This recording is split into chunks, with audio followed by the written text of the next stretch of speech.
everybody, and welcome to NA Lit Chat. That's the New Adult Lit Chat where we talk about all things involving new adult literature. I'm Amy Evans, and it is Thursday, October 16th. We are really excited to be here tonight to talk about the crossover between fan fiction and new adult literature. We've got two amazing guests here tonight. We've got Chris Fox as our co-host. You guys know Chris; he's part of our production team. How are you doing, Chris? I'm doing good. How are you doing today, Amy? I am awesome. And we have JC Emery and Susan Vining. Hey, JC, how are you? Hey, Amy, I'm great. How are you? I'm doing really well. And Susan, you made it. You had a big day at work, it sounds like. I did. I'm back in the workforce now, but I'm here. Yay! Well, that's what we like to hear. For those of you guys who might be joining our broadcast for the first time or just getting to know a little bit about New Adult Lit for the first time, New Adult literature is that place between young adult and typical adult fiction. It's maybe the college years or those years when the protagonist is aged about 18 to 26. It's that time in life where you're trying all kinds of new crazy things. There's no parachute to catch you when you fall. And for writers like us, there's a lot of room for major drama and major tension. So first we are going to look at our Twitter friends tonight and see what kind of good news they have. Let's ask our guests first. What kind of good news do you guys have this week? Anything new in writing or life or whatnot? As for me, I've just been pecking away at writing really slowly. Whenever I have time, I'm just I can do 750 words on 750words.com. So just pushing through at the moment. I'm also getting really hyped for NaNoWriMo. It's 2 weeks away now. Just about, yeah. I am prepared. Woo! What about you? JC, what's your good news? I am making a lot of progress on my upcoming releases, Crush and Burn. It's a double release this fall, so that's fun. And of course, NaNoWriMo, it'll be my 4th year, hopefully my 3rd win. So that's always exciting and terrifying at the same time. What about you, Susan? I am actually working on the very final read-through of my 2nd novel, which comes out in January, called Held Against You, and turned in my 3rd novel, and just finished the rough draft of my 4th novel. Holy cow, you've been a busy person. Yes. I love that. We love hearing that. I have a cover reveal coming next week, and I am pretty psyched to say that the Queen City IndieCon nominations came out, and Jelly Bean Kisses got nominated for Best Comedy, which makes me really smile because... Well done. Yeah, Congratulations. Awesome. The whole point of that is it's a really sweet and really funny book, so the fact that it made a few people laugh is all I was kind of looking for. So, yay. Oh, and tomorrow my book trailer for Held Against You is going to be debuted on Under the Covers book blog. That's awesome. I need to work on some book trailers. That's a final frontier for me. I haven't braved that one yet. Maybe we have to do a show on that to push me through it. EJ's really good at them, actually. Yeah, I saw EJ's trailer for his baseball novel. I don't remember the name of the novel, but I remember the trailer, and that is testament to how good they are at getting you to remember. Perfectly earnest. And he did one for he did a great one for our box set, the At First Sight box set, and I'm always amazed when people make it look that easy, because I don't think that looks easy at all. It's not easy at all. Yeah, as someone who's very involved in making videos is pretty hard. Yeah, exactly. So let's look at the good news from the Twitter people. We have, let's see. Well, let's see. For the moment, we have D.A. Boda. He is 76% done writing Hexameter. He actually put the pronunciation in the tweet. Thank you very much, because I probably mispronounced it anyway. Regardless, Cadet she not good news per se, but I did finally use. She completed advanced math in school. So yeah, math. I don't know anything about math. Can't even speak about math. I think what she's saying is that she finally found a use for her advanced math from high school. Well, apparently, not only am I not good at math, I'm not good at reading either, so don't mind me. You just don't even want to talk about math. Admit it. I'm too cute for math. I'll take that excuse. That sounds like a good excuse to me. And February Grace says, my good news is I finished my new novel, Upon a Time, and it's going to make its worldwide debut on Wattpad in December. So, in a couple months, just get ready for Christmas and you can get a new novel there. What a perfect segue. Thank you for that, February Grace. Because we're here tonight to talk about fan fiction and its influence on the category of new adult literature. Everybody in here, including myself, has written fan fiction of one kind or another, and depending on how many drinks we bribe each other with and how silly the conversation gets, we might admit what kind of fan fiction everybody's written. But we brought this up tonight. One, there have been some pretty big sales that have come actually from Wattpad, and Todd sold a fan fiction story called After, and that's going to be 3 books that are coming out over the next 3 months. She's got millions and millions of readers on Wattpad, 100,000 Twitter fans. After actually has caused kind of a kerfuffle in the fan fiction community. One, because it's real person fan fiction, and I think there are lots of people who have lots of opinions. Some people think it's one thing to write about Edward and Jasper and Bella, and another thing to write about Harry and Louis and the boys in One Direction. And we can discuss that with our audience, and feel free to discuss that as you like, Twitter, if you think one is different than the other. But, of course, in After, the names have been changed of the boys in the band, but they do actually reference One Direction in a generic way on the cover. So they're definitely not hiding that connection.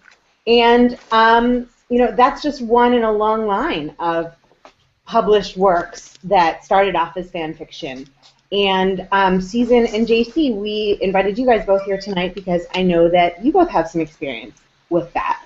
What can you tell us about writing fan fiction and how it kind of drove you into publishing, or led you into publishing, or encouraged you into publishing? How would you describe how those two things connected for you?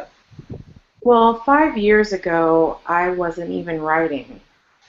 And I started reading Twilight fan fiction. And there were stories that I wanted to read, and I couldn't find them, so I figured I would write one myself. And that is really what led me to write at all. What was a story that you couldn't find that you needed to write? I wanted more tattooed bad boys.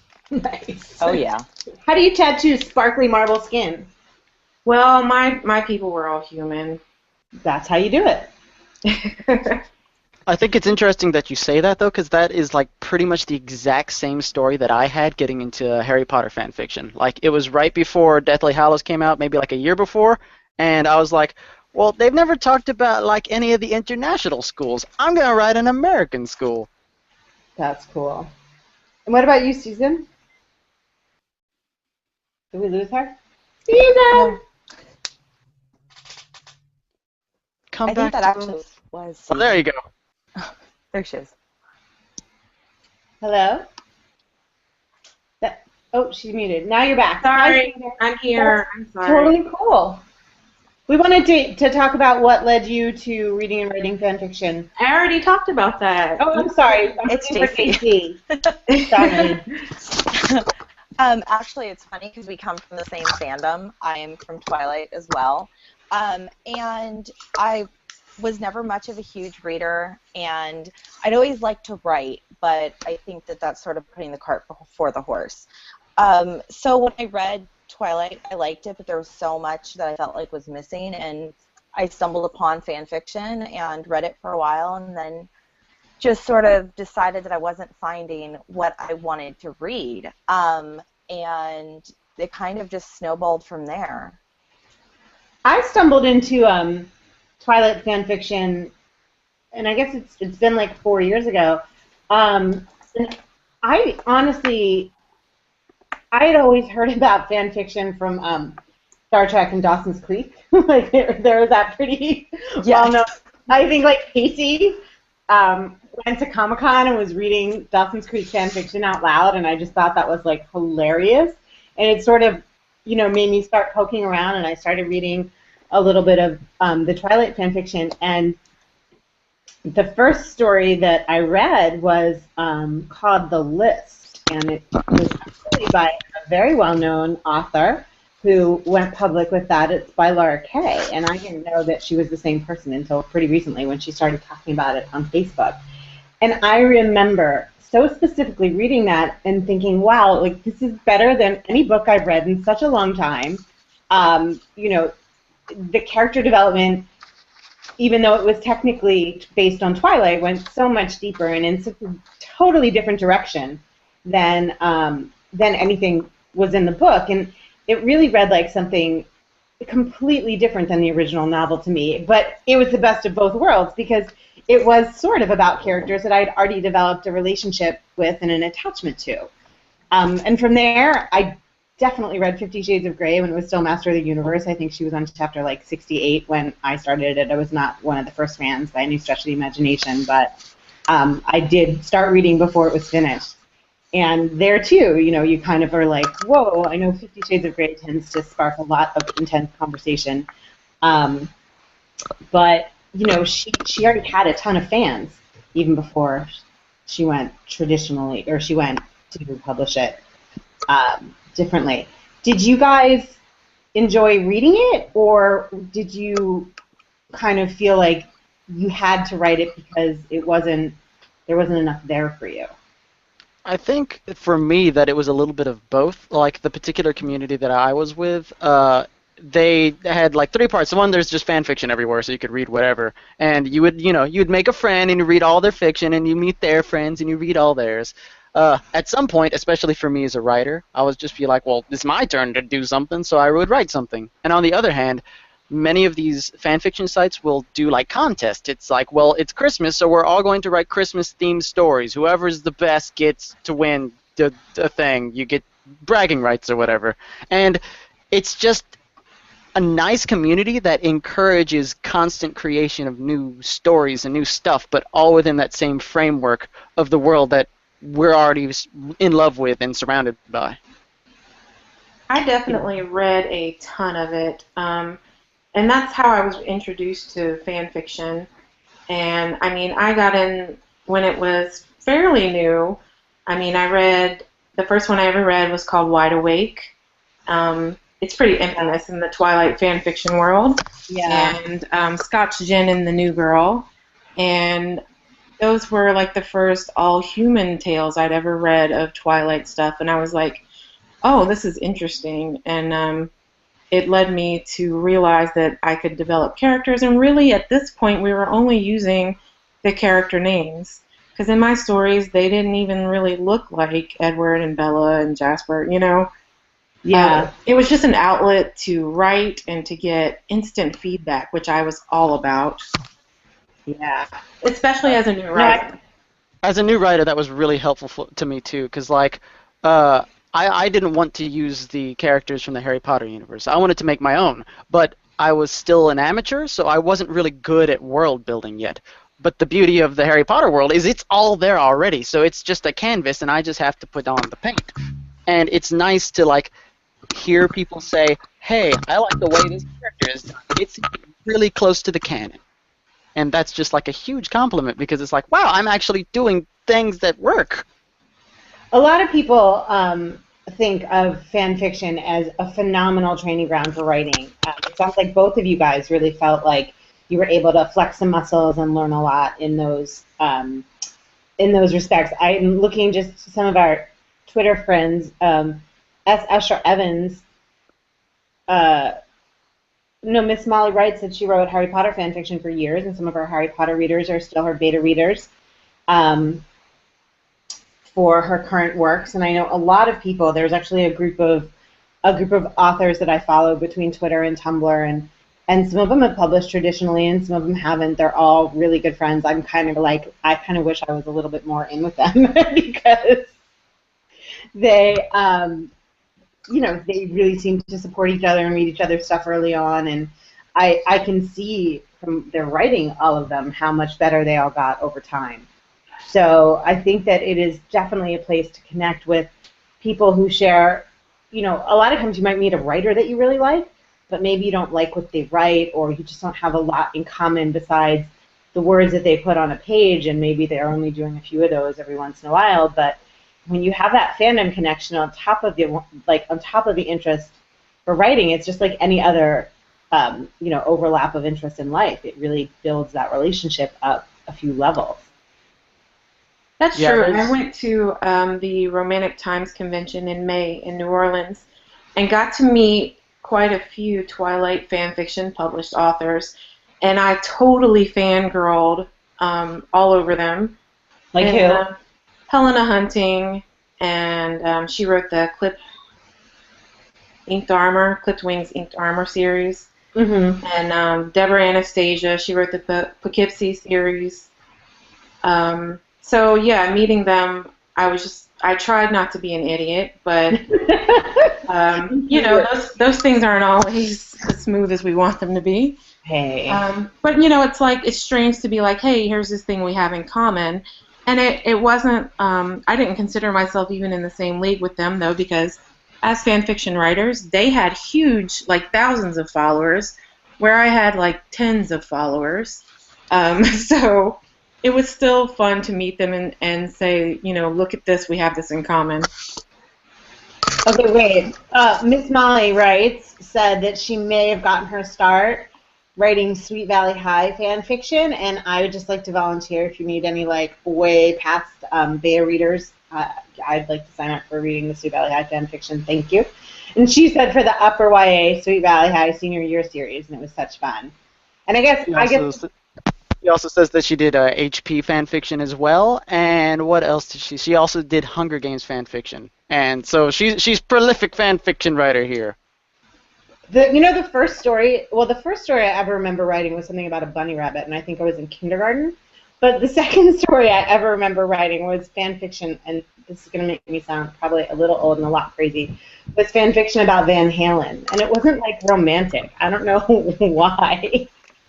But I was really interested in them, and so it was fandom fan fiction. So perhaps that's why I don't judge the One Direction fan fiction too hard. Do you guys feel like there's a difference when people start writing about bands and quote unquote real people versus characters? Does that cross a line anywhere for you guys?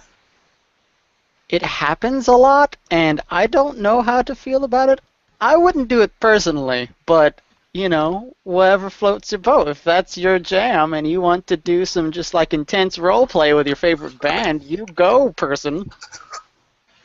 We haven't talked about the RPGs that are based on fan fiction, because that's a whole secondary stuff, which is amazing and fascinating from a writing perspective. But what do you think about that, Susan and JC? Do you feel like there's a difference between character fan fiction and real people fan fiction?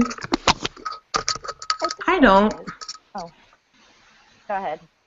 No, I mean, I really don't see a difference, but I haven't really thought about it a whole lot, and I feel like I could be persuaded either way. Got it. What about you, JC? In a way, I think there is a difference, because when you're writing fan fiction or writing a book about any fictional character, it's not, I don't know, it just feels a little bit different when it's a real person, because they could actually read that piece where you're having them do something very strange or weird. Yeah, so in the YouTube community, there's lots of people who play video games on YouTube, and they get really popular. And in their fan community, there's a certain subset of their fans who tend to they like to write the erotic stuff, and that's good for them, but these people are seeing what you're writing, and it's kind of strange. They report that it's kind of strange from their perspective on high. Yeah, no, I mean, I think there have been interviews where some of these guys in bands, and specifically One Direction, they were 16 at the time. So to me, as a mom, it kind of squeaks me out. But at the same time, it's there and it's everywhere. And how do you judge it when it's them being written by 13-year-olds?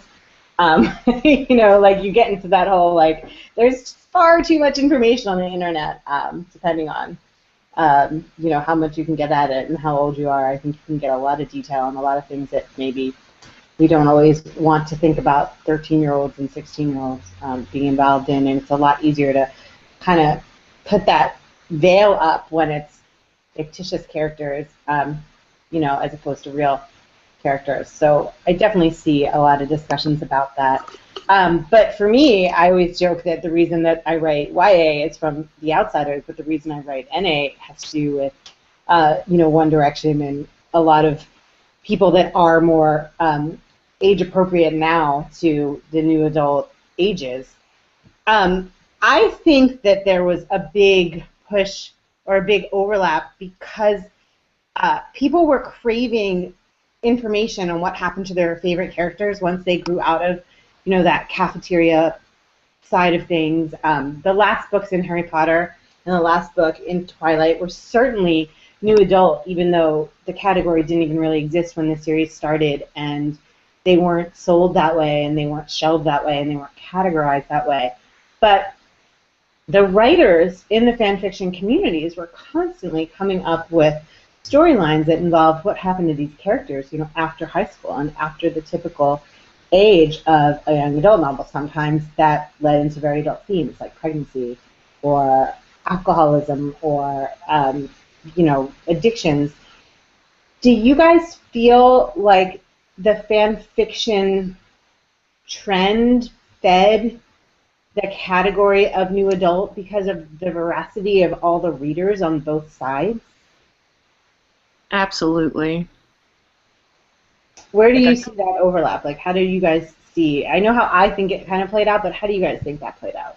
Well, the way that I see it is that there were the two communities, Twilight and Harry Potter, marketed to younger teens, and those teens grew up as the novels came out. So when the novels finally ended, there's still this just huge market base of now matured readers and writers who want to see and want to write more mature subject matter that they just couldn't get in the canon that they were already writing in. So they invented it from the ground up.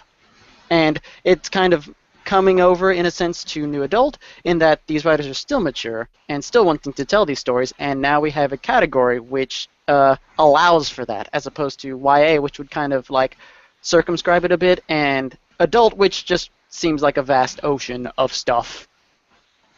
Absolutely. Right. I think at the end of the day, it's all about finding new ways to play with characters you already love, and especially being a full-grown adult, having read Twilight, a little bit of the YA stuff was just a little bit too much in my rearview mirror. That I really loved the all-human stuff because you have these characters as adults, and they grew up, and kind of seeing how their lives will turn out. That was the best part of it. Which is also a funny thing, because that's a lot of what people are saying when they came to new adult as readers or writers. It's well, yeah, the YA stuff is great and all, but I can't really relate to that first kiss anymore. I need something more. Exactly. Yeah, to be honest, the way someone got me to read Twilight fan fiction was hey, you can read what happened on that big fade to black part where we all got screwed. Yes!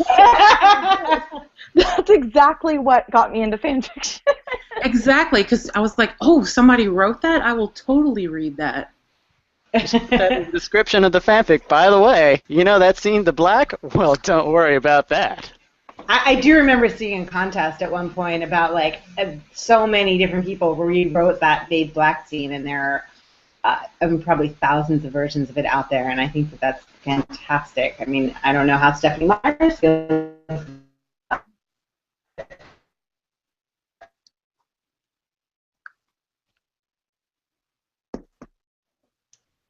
Hey, Amy, I think you roboted at that last part, but what I will say is that there's lots of people in our audience that are absolutely writing fan fiction. We have, there's just so much. I can't even know where to start. Micah Simcoe, by the way. I feel if people were writing it about your stuff.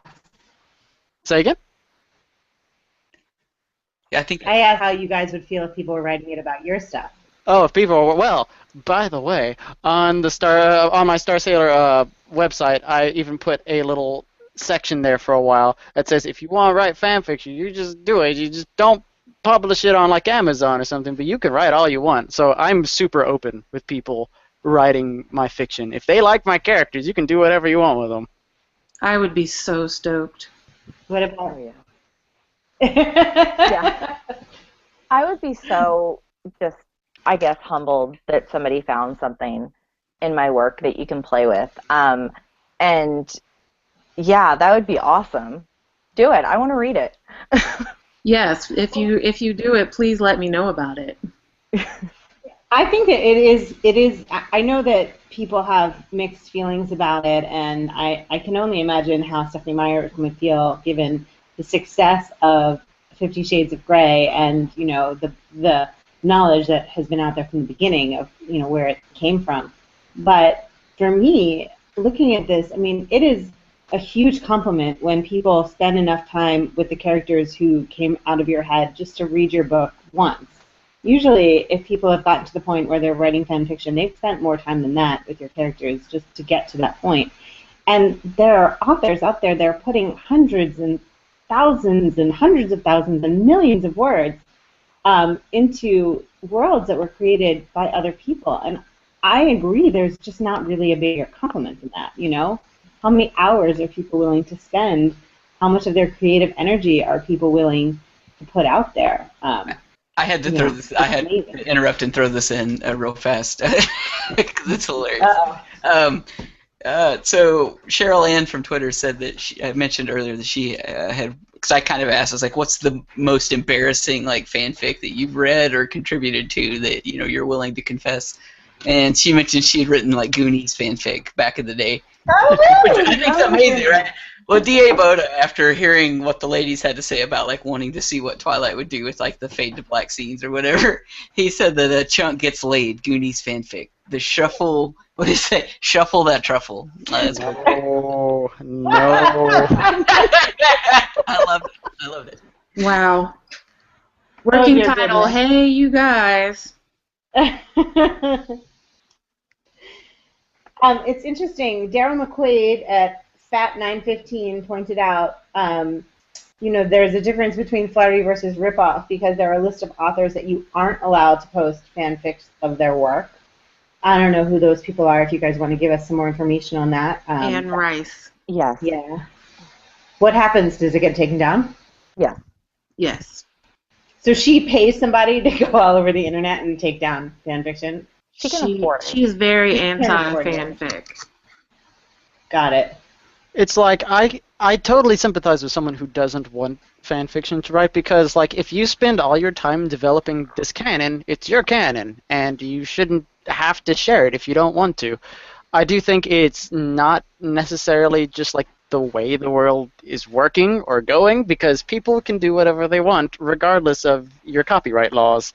But I would say the biggest concern is definitely the legal concern. I've always thought about these people who've written Twilight fanfiction and then they just change the names and publish it. That feels a little sketchy, although I'm behind it.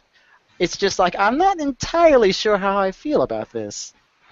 I don't know. I look at the people who have published Twilight fanfiction, and I know that they might have started writing based on some characters, kernels of characterization, and maybe even setting that existed in the original novels. But by the time you get tens of thousands of words in, those characters are different, those stories are different, and the worlds have become your own. I know in my case I didn't follow the usual fanfic published thing because most fanfiction authors who get published usually had tons of followers in the fanfic world, and I did not. I ended up pulling my stuff down, and I worked on my story for 2 years where it didn't resemble anything that it was online, and didn't even tell my editor or my agent that it used to be Twilight fanfiction until I saw a clause in my contract that thought it might cause a problem. Oh, do you mind sharing what that was, just to help educate our listeners? There was a clause in my contracts that said that it could not have been published before anywhere. And so you weren't worried about the overlap with another story as much as you were worried about your story having been published online. Right, and so I kind of confessed to my agent, who passed the word along to my editor, and she came back and said, "Oh, that's not a big deal. Everything has been online at some point these days." Right. And Yeah. what was your... I'm sorry. I actually, my fan fiction wasn't even actually new adult, which was sort of a stretch because it was Twilight. My characters were 30 years old in the fan fiction version, and for publication I changed to 35. But other than a professional editor and some minor tweaks and changes, what was originally up as fan fiction is what's for sale. But it was all human, going from a vampire canon to an all human story. The characters they didn't resemble Stephenie Meyer's characters in any way, so I didn't feel like I had to change anything in my story. But even if they had, I mean, it's just like if you give 5 or 10 or 1,000 writers the same plot, like, girl meets boy who's a vampire, falls in love with him and finds out all his secrets, you're going to come up with like a million different stories. Right, and I think that the issue comes into play if you are taking the original characters, the characterization, their quirk, their speech patterns, their familial connections, if you're keeping all of that the same as the original story and you're really just writing scenes that maybe were left out of the original book, then it gets into an iffy area where it is theft, it is plagiarism perhaps. You are doing a little bit too much gratuitous lifting. But when almost every fan fiction I ever read was such a departure from the original that it does not legally or ethically qualify as fan fiction technically. And we should also remember that laws are not hard and fast rules. They are hard and fast in the sense that you should obey them. That being said, there's been many instances of people not obeying the law in the past. For instance, the Sherlock Holmes series, mostly fan fiction, mostly people who are like, I like Sherlock Holmes, I'll write a Sherlock Holmes book, and it got published. So I think that it's important to think about fan fiction as like a natural extension of any story. There's probably going to be fan fiction of any story that's popular. So your choices are like Anne Rice, you can just stifle it all, or you can just kind of allow it, or you can celebrate it. And it's like 3 paths to the same direction. Absolutely. And I think, from what both of you guys have said, it's important to remember that not only is fan fiction a good place to flex your muscles as a writer, it can actually be a great place to test out your story and do some, instead of beta reading, almost beta testing. It sounds like you guys both got some significant and instant feedback from readers. Did you guys find that was valuable? Besides, like, boosting your ego, of course. For my community, it was like they were really strict about having good quality fan fiction. So you had to submit it to like an editor, basically. They would read through it and see if like it met the criteria they were looking for, and if it didn't, they would send it back. And they were super strict. I would get like write-backs like 8 or 9 times for a chapter, and it's like, guys, come on, it's just fan fiction. What kind of community was this? It sounds like it was very organized, which I'll find out in a minute. Go around the table, and I'll come back to say what community it was. Okay. What about you, JC? Did you get any like really relevant feedback? That I know you said that you basically published what you had out, but did the readers did they affect your story? Were you writing it with any input? Did you ask for input? Did you accept it accidentally? In a way, the story that I ended up publishing actually was more or less an experiment to see if I could write a straight, like, comedic romance. And it was less about the reader response, although the reader response was, compared to the larger fan fictions that were out at the time, it was really small. I had barely over 1,000 reviews, which, looking back on it, that's still an accomplishment. But it was more about, I guess, the friends that I made at the time, the people who live in the area that I was writing about, which was Boston. I'd never been there, getting the dialect right. And a lot of those connections, I still have those people in my life today, and they're wonderful. So just on a social standpoint, I was able to make a lot of friends as an adult, where it's a little bit more difficult to make friends unless you're making friends at work because you're no longer in school.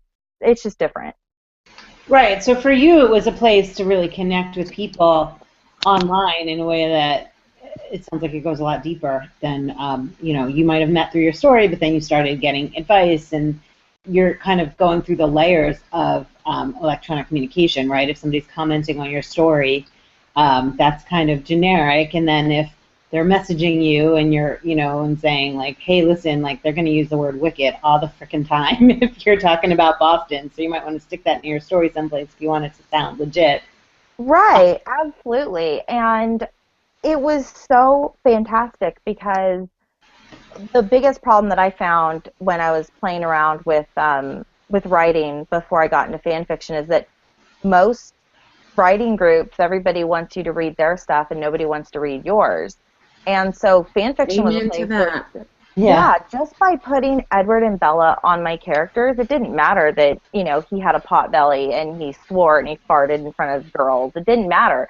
Like, he was so not Edward, but just putting his name on there, people wanted to read it and they embraced the story. And I'm so grateful for that because I don't know where I would be right now if I hadn't had that experience. That's pretty cool. What about you, Susan? Did you manage to connect with readers and other writers in a way that you feel really changed things for you, not just the story, but you as a writer?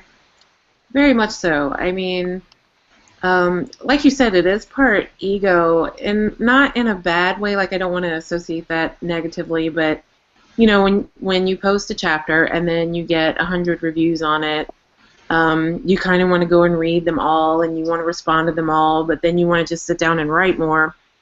And there are people who are just like, this sucks, or I love this, and they don't really offer. You're not getting like super good critique through your reviews, but you are reaching people, and it's always nice to know that, like, on some level, I am evoking a response from these people. I'm getting some kind of emotion, whether it's good or bad.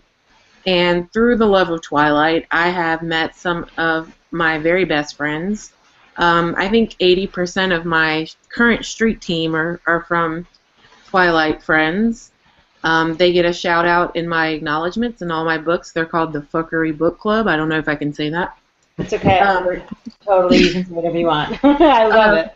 Yeah, so these are my girls, and we've become really close, and they're always my biggest cheerleaders, and they are not afraid to tell me their opinions, and they get to read it before anyone else. Even now that I'm publishing, I still let them read that stuff first too. So you sort of grew like your street team, but even more like your core readership that way, and that's critical. I mean, you're very fortunate to have that. I'm sure I don't have to tell you. There are people that have a fairly hard time getting that, and it sounds like they sort of grew up with you. Yeah, they did, and I mean, it's not a ton of people. Just like JC, I had like I think my most popular story had like 1,200 reviews. It's not a lot in the fanfic world, but the people who like you really like you, and they want to encourage you and stick by you, and that's really the most important thing. So I told you we would wind up confessing at some point this night. I did do a Edward and Bella fan fiction way back in the day. I didn't publish it or anything like it. But I had read fan fiction for a really long time, and I was sort of trying to get my writing shoes back on after having kids and becoming a mom and trying to find room in my life for it. And that was a really easy way to make space, and I connected with quite a few other people in a similar, situation and time in their life in that community, and that was really nice. And they made it look so easy, right? Like, you figure, oh my God, like, these people, they write great stories, and they've got tens of thousands of reviews, and okay, like, I'm just going to do that too. And then you realize, like, holy cow, like, it just like, on Amazon or Barnes & Noble, the element of discoverability is a challenge. You need to make relationships and friendships, and then all of a sudden somebody random will pick up your story and they'll mention it, and then, you get like hundreds of readers overnight because the community is so much based on recommendations, even more so than regular novels, in my opinion. But I actually had such a hard time getting reviews and readers initially that I started asking, I sort of started letting the few fans that I did have to help guide the story. I would give them like 2 choices at the end and then sort of write it based on popular opinion. And I didn't give any choices that I didn't have an answer for. until I got to the end of the line, and I was really kind of shocked with what everybody wanted to see for the HEA, for the Happily Ever After, and I kind of got like, I had that like, oh my God moment where I thought I had seen what, all the possibilities were and could write to them, and then it kind of kicked me into what. But I love the experience. That's very cool. That's like a choose your own adventure fanfic. Yeah, exactly. I really love interactive storytelling, just, in general. And there aren't a lot of, H.M. Ward does a pretty good job of this. I know Jennifer Armentrout has a contest running, just this month where people can give their opinions on what's going to happen with one specific storyline that she's writing about. But, in everyday life, it's pretty hard to get that kind of instant feedback, and not all authors want to have stories that are driven by fan responses. But for some of us, for me, it kept me engaged in writing the story in a unique way. And actually now I have not fan fiction, but I have the novella for Jelly Bean Kisses up on Wattpad, and I have the first book of Clicks. And Wattpad is a really unique, it's a unique world because there's so much original fiction on there, and there was some on like fanfic.net, and but most of it was based on characters or created worlds. But Wattpad, I don't know what their exact statistics are, but it feels to me there's plenty of Twilight and One Direction and 5 Seconds of Summer and the YouTubers fan fiction, which is another weird, like Chris was saying about the gamers, like one of those interesting real people fan fiction worlds that didn't exist a few years ago. But the comments on Wattpad are always, they're really invigorating. And I know that's because they're not paying for content. So of course people might feel differently when they've given money for a book, and in Wattpad, they're reading it for free and they have a different level of expectation. But for me, I was kind of stuck on Jelly Bean Kisses, and then I put it up on Wattpad, and it's got a crazy number of views. That's basically because they helped promote it, and I'm grateful to them for that. But the feedback was really like, sometimes you sort of do need that kick to get you motivated again, and it can be really helpful. There's lots of places where you can get that online, whether that's from your street team or your beta readers or your alpha readers or whatever you want to call them. But I actually have considered using that crew on Wattpad sort of as like a blanket development team, I guess, for lack of a better word. Like posting some works in progress there and knowing that I'm going to make some changes based on feedback, kind of like a big editorial pool, if you will. But not because I think they're all so brilliant when it comes to guiding story, but one, there can be a mass voice when everybody's saying the same thing. You have to fix the problem. And two, because you do get that bump of creative. It makes you feel good, right? Like you were saying. Yeah. So like, I would actually just look at like the fan fiction community kind of like a microcosm of the actual publishing community, because there's writers there, there are editors there, and there are readers there, and the only difference is that they all have the common agreement that this story is good and we're all going to read stories about it. And we want more. Yeah, and it's just really interesting how well they can get together. Like we were sharing our experiences with what we got out of fan fiction. For me, it was lots of negative reviews. I had never been told I was a bad writer because most people didn't really know about writing who I shared my stuff to. They're like, oh, yeah, that's a good thing. Oh, you did so good. And it's like, that's not useful advice. I need to hear the bad stuff. And with my fan fiction community, they did not care. They wanted a good piece of writing, and they're going to tell me it's really bad. And what's nice about that is there's all these people who are willing to give your place a shot, whereas if you put it on Amazon, that is the big, wide Pacific Ocean, and you're going to be all alone on a raft unless you find a way to market your book really well. So if you can learn lessons from fan fiction, I would encourage most people to try. Like, if you don't think you can write a whole story, try fan fiction. Just have a little fun for a while. It's good advice. I wanted to throw this out from Twitter real fast. So Twitter, we're talking a lot about fan art. I love fan art. Oh my god! Right, and some of the distinction between fan art and fan fiction. And our old pal Spat915, who's back tonight, he said people are allowed to sell fan art, but not fan fiction. Is there a double standard there, or are the artists getting ripped off? And as some context, Kat Van Sil, one of our people here that works for us, she mentioned earlier that a huge amount of art for sale at the conventions that she goes to, and she goes to bunches of them, because she's also an artist. But a huge amount of the art that's sold is fan art. And so I was just wondering if our guests have any opinion or experience with fan art, or any thoughts on that. Fan art is great. Let's just be real. There's a talented fans who are amazing. super talented. But yes, artists are getting ripped off. This is not legal unless the artist or like the original creator says this is okay. So like, I really like the Homestuck webcomic. They're really great, and there's a huge fan community that makes amazing art. But he says, please don't sell my stuff, so you can't sell his stuff. You can make your the stuff all you want, but don't sell it. And cons have a really gray area about fan art. It's like, this is totally not legal, but we're still going to sell it to you, and people are still going to buy it because they want that stuff, and the creator isn't making it. So I think the lesson to be learned from fan art is if you have an IP, make as much stuff for it as you can if it's popular.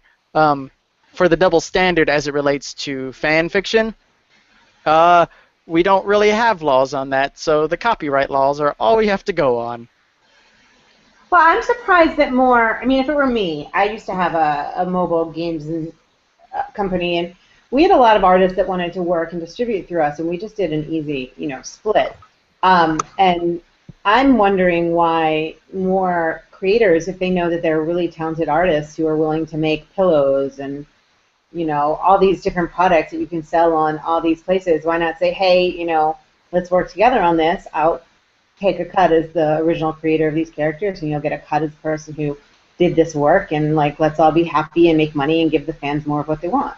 And that way, by bringing people into the fold, you sort of keep some control, right? It's like keep your friends close, keep your enemies closer, but in a positive way. February Grace mentions that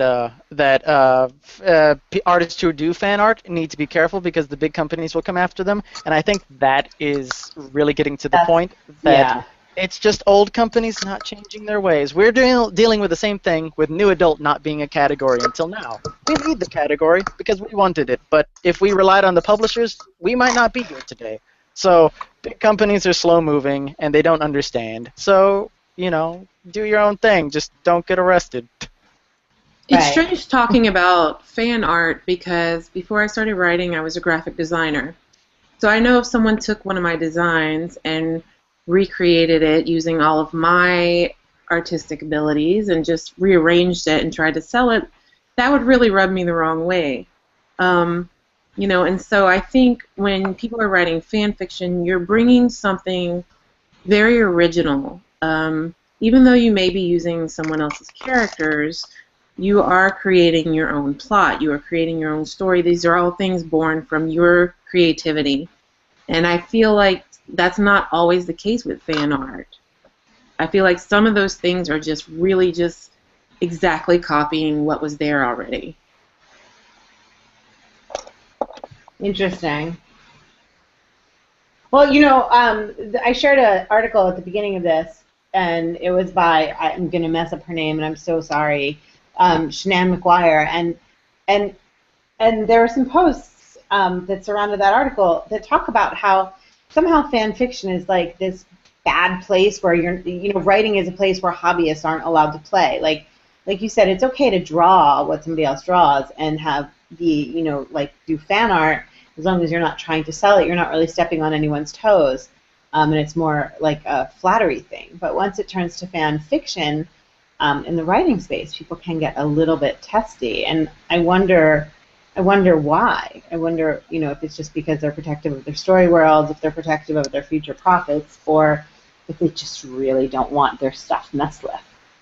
I think it's a little bit of all, and Katie Wood sent in a tweet, and she says, truly, if big publishing didn't offer contract money, why would fan fiction writers bother? They wouldn't. And I would actually disagree with that, because I wrote Harry Potter fan fiction for nothing, just because I wanted to, and I don't have a contract deal or anything publishing my fan fiction. It's just out there floating on the internet. And I think that fan creation is normal and important for a community to grow as a fandom.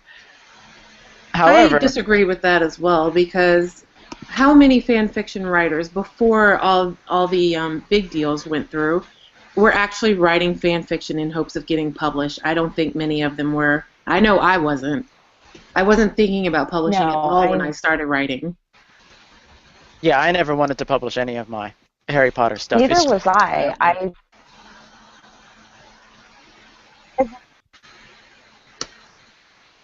But like, Yeah, what? no, and as a matter of fact, for a long time, there was a lot of really strong negative feelings, at least in the Twilight fandom, about publishing fan fiction. So when I did it, I was completely blasted for it. It wasn't a good thing to do it. So I don't think anybody went into it back then, at least, thinking they were going to make any money.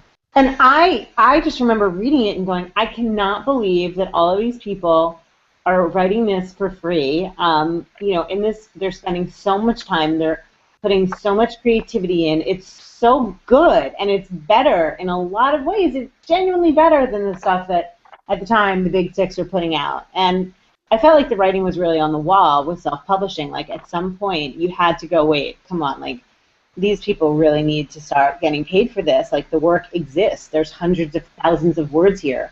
And I almost think that people started self-publishing fan fiction really just to build audience. Like, the money was great, but I bet if you talk to E.L. James, who probably could not have predicted any of this, I mean, she went with the Writers' Coffee House just to get more readers, you know? Like, I can't... Like D.A. Boda just sent in a tweet as well, and he said, do you think that not writing fan fiction is a missed opportunity? And I would also say, yeah, it's like, that's good practice. That is interacting with an audience, and that is learning about the publishing cycle and how actually things work when you want to put products out there. So just because it's free doesn't mean it's not good for you and your career and potentially your audience. Doesn't mean it's not valuable. Exactly. Fan fiction is what made me discover writing, period. So without that, I wouldn't have a 3-book deal with one of the Big Six. You know, I didn't get a 3-book deal with a Big Six publisher because I wrote fan fiction, because I didn't market it that way, and I took my story down and worked on it for 2 years before I even went and tried to publish. So I didn't go out there saying, I'm going to publish this fan fiction. I wrote a story and I liked it, and I thought, wow, this could be so much better. And that's what prompted me to work on it and eventually get my book deal. Right. I wanted to throw out this qualification from Kat because I brought it up earlier, but she said that one thing to note about cons, like conventions and fan art, is that the conventions require your art to be in your style, and it cannot be similar to a licensed item in the vendor hall. So, and that just brought up more questions in my mind about how all this works. You know, what are the differences between fan art and fan literature and all these things? But I did want to put that back out there. Kat's pretty knowledgeable about the whole con thing, and so she wanted to clarify that. Yeah, I know she goes to a lot of places where you have to actually get, submit a portfolio and get accepted. It really just comes back down to the copyright laws. They're old. They're really old, and they benefit big publishers and big content creators, and they don't really help authors or writers or authors and writers are the same thing. They don't help authors, they don't help artists, they don't help the little people who actually create the stuff. And basically just keep an eye on how fan fiction develops and if there's potential for fan fiction within the stuff you make, and also keep an eye on the laws, make sure you follow them, but like I said, they're not hard and fast rules, so if you can find a way around the law that isn't serving you, maybe that's a good thing for you. That's interesting. I want to know from you guys, do you still read fan fiction? Do you have any places where you would encourage somebody who's willing to kind of step a toe into those waters and they want to do it that way? Like, where would you recommend they go now to try it and start to build an audience and learn from some good people? I actually stopped reading it for a while and really separated myself from the fandom for a little while because things got a little crazy. And I think that's true in any fandom because people are just very passionate about what they like. And so that was originally why I took my stuff down, and I was just like, I'm just going to separate myself from this. And actually, recently I've gone back and looked at some of the fanfics that are new out there and reading them, and it's kind of nostalgic. And I would definitely encourage people to, go look on fanfiction.net and see if anything speaks to you. And if you can't find what you want, then try to write it yourself. Yeah, a That's big cool. place for reading fan fiction. Fanfiction.net is an easy one.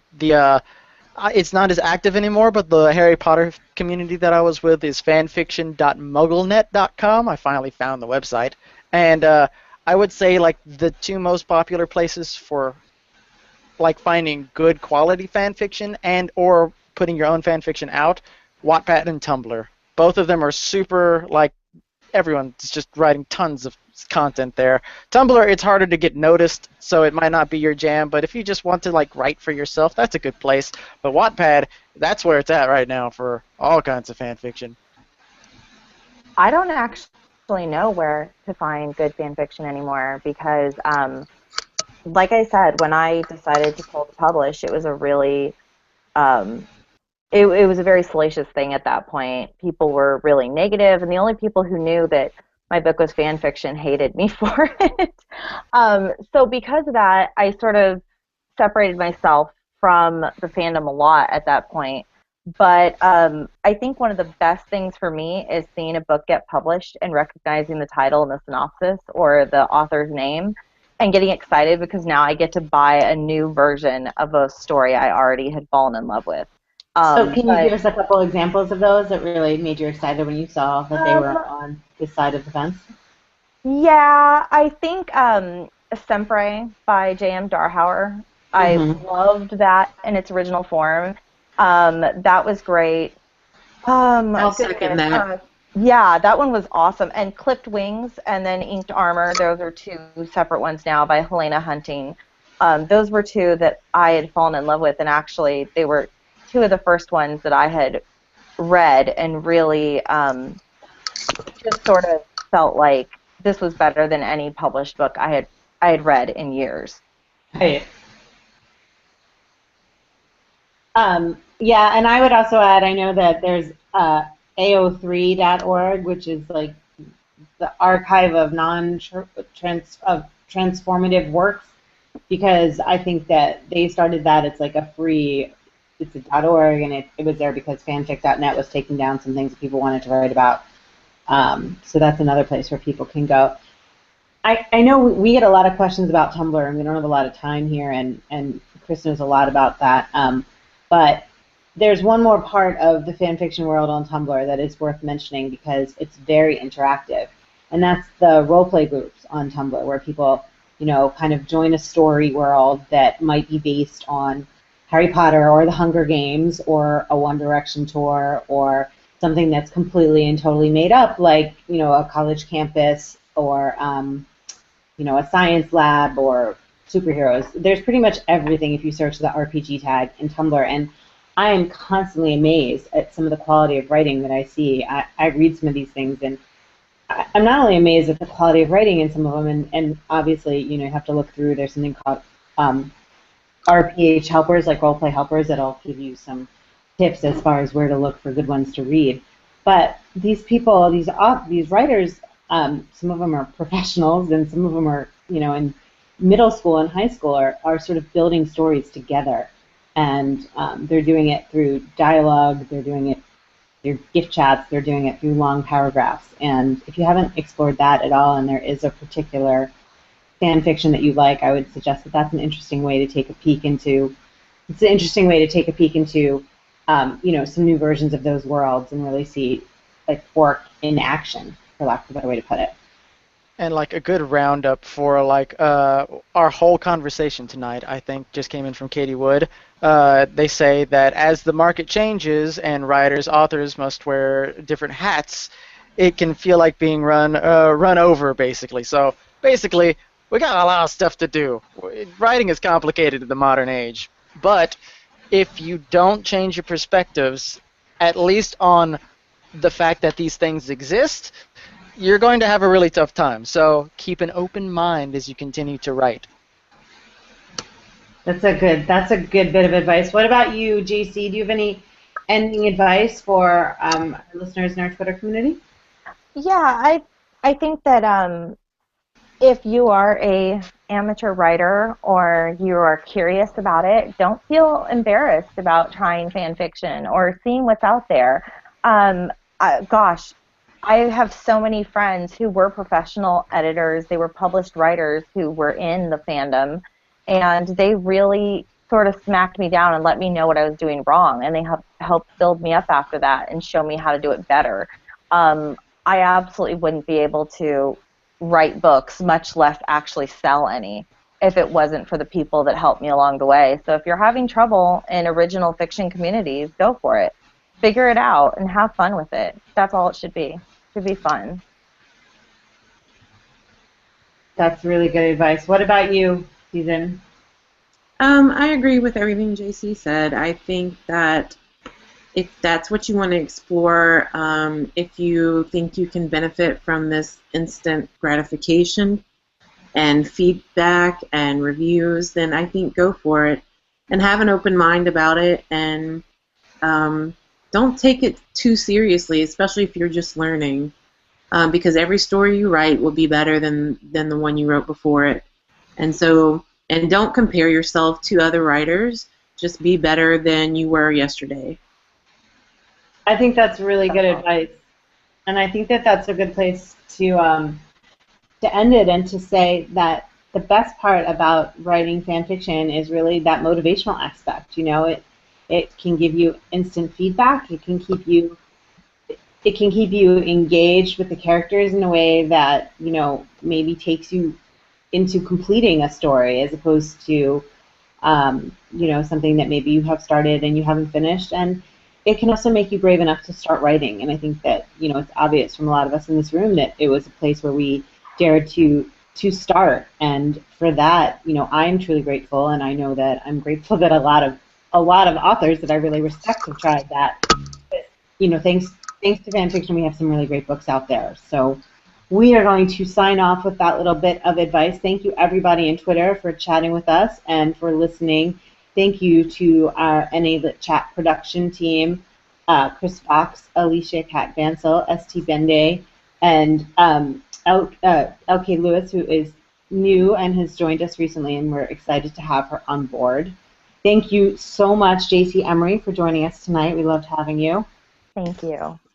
And thank you, Season Vining. We really loved that you guys came on to talk about this, and we're so grateful that you guys had the success you've had writing, you know, starting with writing about these stories. And we also really admire how you've grown your writing style and your subject matter since then. So thank you. Thanks for having us. Thanks. I'm Amy Evans. We are signing off. Next week, we are talking about costumes. It's a little bit ahead of schedule for Halloween, but for all those people who walk up and ask you if you're going to dress up as a character from your book, Alicia Cat Vansel is going to be here, and she's going to talk about how maybe you can do that in a fun way, or how you can get inspired to have some fun with costumes in other ways. And the week after that, we're going to see if you guys are willing to wear some costumes or take some pictures and share them with us during the chat. And we will be talking about seasonal marketing and why maybe it's a good idea to put out books for holidays or special events and how to time that properly. So thank you guys so much for joining us tonight. We will be back next week. Have a good one, everybody. Bye-bye.